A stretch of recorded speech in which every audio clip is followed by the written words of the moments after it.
What's going on, guys? Welcome to another one of Black Iron's battles.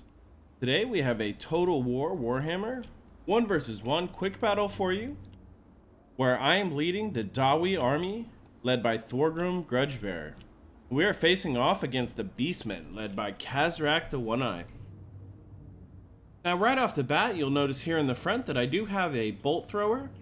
For only 550 resources, I was hoping that its armor-piercing damage would be able to smack down some large units here on the enemy team. Additionally, you'll see that I have right in the front two groups of Thunderers. They do armor-piercing damage, and while they do have problem being obstructed by your own troops, if the enemy has any monstrous or large units, you're going to be able to fire over the top of the heads of all the units, just do tons of damage with those Thunderers. Also, you'll see that I have a front line set with Longbeards, Dwarf Warriors with great weapons. We've got a set of Dwarf Warriors in the middle. They're shielded. We've also got great weapons, and then we've got a set of Longbeards here on the edges. When you use Thorgrim Grudgebearer and you bring his great book of grudges, he will add 12 melee attack to the units in his aura. So these Dwarf Warriors are going to be able to get even higher melee attack. You'll see these great weapons have 32, and for their cost, they're just going to be able to cut apart any lightly armored Beastmen units. You'll see on the side we have a group of Slayers here. Additionally, we do have the group of Regiment of Renowned Slayers, the Dragonback Slayers. These are super cool, dual wielding. They are just able to do tons of damage. You see they've got 48 weapon strength, and these guys are just nothing but trouble. Additionally, you'll see over here on the right, we've got miners with blasting charges. We also have another set over here on the left flank. So those were in case there's any chariots. I do like to throw the blasting charges at the low model chariots, so that way they do as much damage as possible. You'll see over here that we do have a runesmith. He's got all of his buffs. He is just going to be doing tons of buffs for the players surrounding him in his aura. We also here have the Grumbling Guard. These are really cool elite dwarven infantry. They're Longbeards with great weapons. They've got their own armor here. And if you see, they also have old grumblers. So they add 18% vigor to all of the units around them. They're just going to be able to help keep these guys fighting deep into the late battle. If we go over here and we take a look at our enemy, first off, he's got some Vanguarded Ungor Raiders. Now, while these are weak missile infantry, there is not a lot they're going to be doing against the heavy armor of the Dwarven front line. Also, as you can see that rock flying overhead, he does have a Cygor. Now, this Cygor will do tons of damage to Dwarven units that are tightly packed.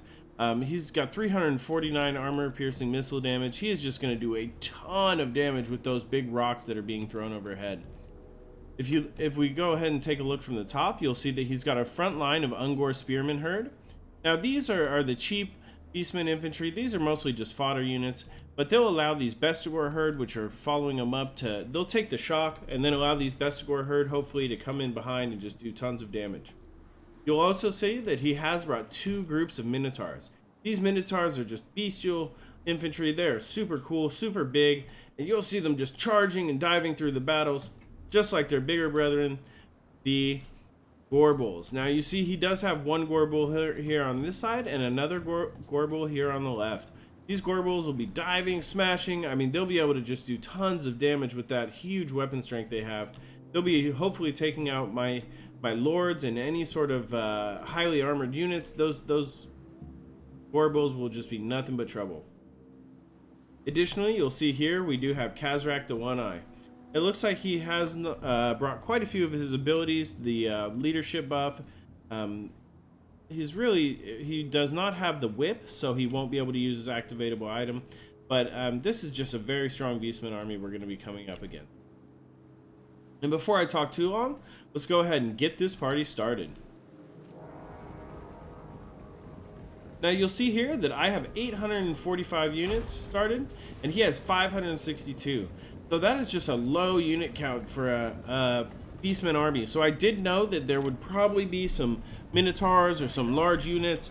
I did see his army right off the bat, so I knew this Cygor was going to do quite a lot of damage. And as you see, he's already hit this Dwarven Warriors. He's taken out about 13 models.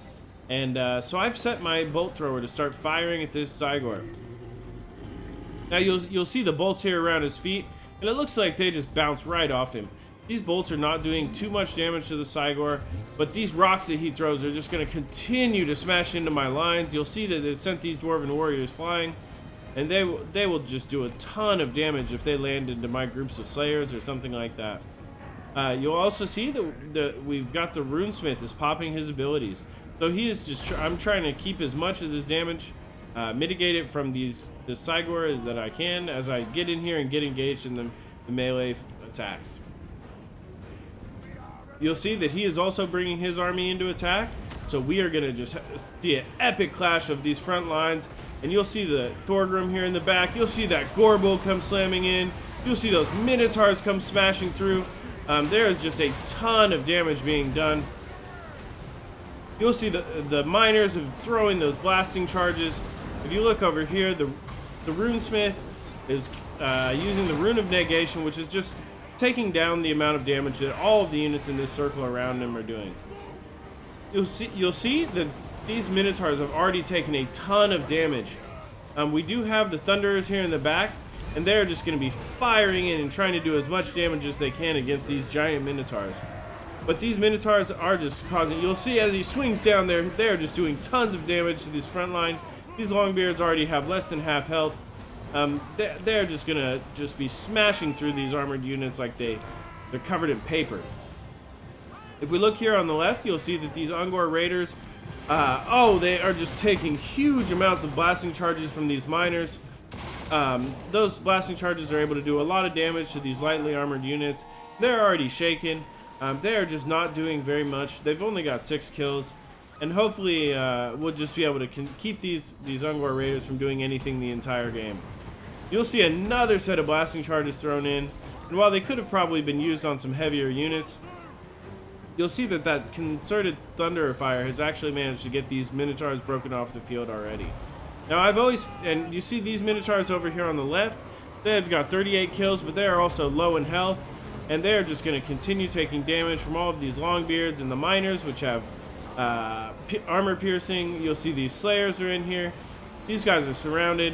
And there's just, I mean, there is not a lot you can do with a group of Minotaurs when they're surrounded by this many Dwarven players with armor piercing. Over here, you'll see that these Thunderers are just going to keep firing in now that they've got this group of Spearmen over here targeted. You'll see that after a second, they're going to switch over here, and we'll see them start firing at the Gorbel. Since he's just so large, he's going to be standing up above, and you'll see as they get a few volleys off, his health is just going to drop drastically and quickly. You'll see he's just taking tons and tons of damage.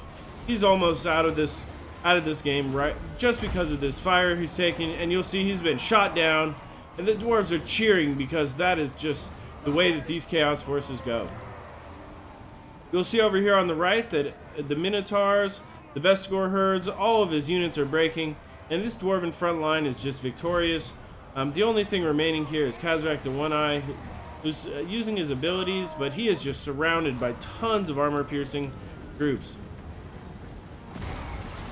You'll see there with that one of those AoE swings, but he is still steady. He's going to continue to do major damage. But I'm trying to get a great firing line going with these Thunderers. You'll see that even though this bolt thrower has been shooting bolts at this Cygor the entire match, even it only costs 550, and it is just not a match for this Cygor. This Cygor has used up more than half his ammo, and he is just continuing to throw those rocks. So we now know that this bolt thrower is not able to take out a Cygor, no matter how many arrows it shoots at him. You'll see here that my units are fresh. That is because of those old grumblers. All of these fresh units, that makes a significant difference. Ooh, and a rock comes smashing in there. Look at those blood spots from those splattered Dawi. We better get in there and do some damage before he's able to take me out with just this Cygor. You'll see here he's charging in with Khazrak. He's trying to do as much damage as he can. He's trying to rout off these 2 units of Dwarf Warriors and Longbeards that I sent up here to try to get rid of the rest of his line units. But the real problem he's going to have is that we still have ammo. So you'll see, even though I am out with the bolt thrower, I still do have about half the ammo. Ooh, another rock slams into these thunderers, but which I decided to start splitting out because he is just starting to do way too much work with that Cygor. You'll see he already has 76 kills, but there is just not much else left besides that Cygor left for him on the field. He's retreating into this forest here. You'll see if we look here at the top that he only has 120 units left to my 330. And a lot of those big units, those Minotaurs and those hordes, those are all gone off the field. The Ungor Raiders here are broken. They have low leadership. So there's just not much left for him to do in this match. You'll see here that I'm starting to move forward. The Dawi are coming for the revenge of their brethren who have died on the field.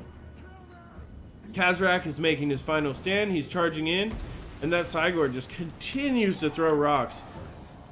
But you'll see that those Thunderers, they're lined up and they're ready for action.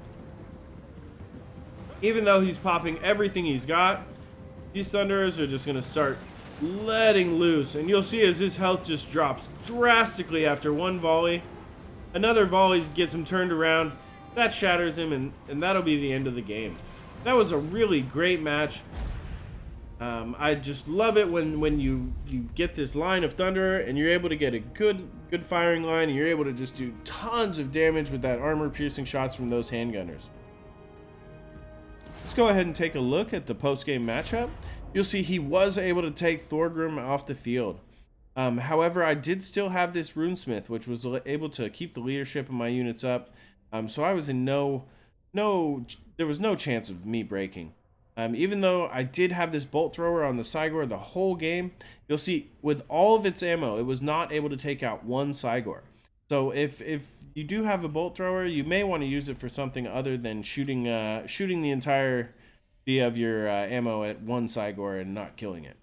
You'll see here that these Minotaurs, they cost so much, and they just were not able to do enough damage to equal their cost. They couldn't get a good value out of them. I find this happens a lot of the time if I take Minotaurs, because enemy range units can shoot at them above the front line. They're just going to be targeted down right off the bat, and if you are going to bring Minotaurs, you do want to bring ones with shields to try to mitigate that range damage. You'll see here that the Dragonback Slayers got 56 kills, but these Longbeards were the stars with 85 kills.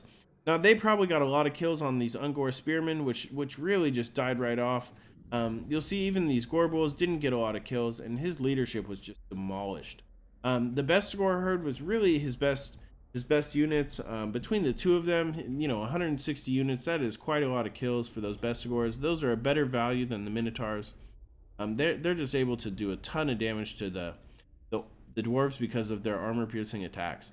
The Cygor was a champion. He was just tossing rocks. It was great, but he was just not able to hold out against just this overwhelming amount of damage coming from this Dawi army.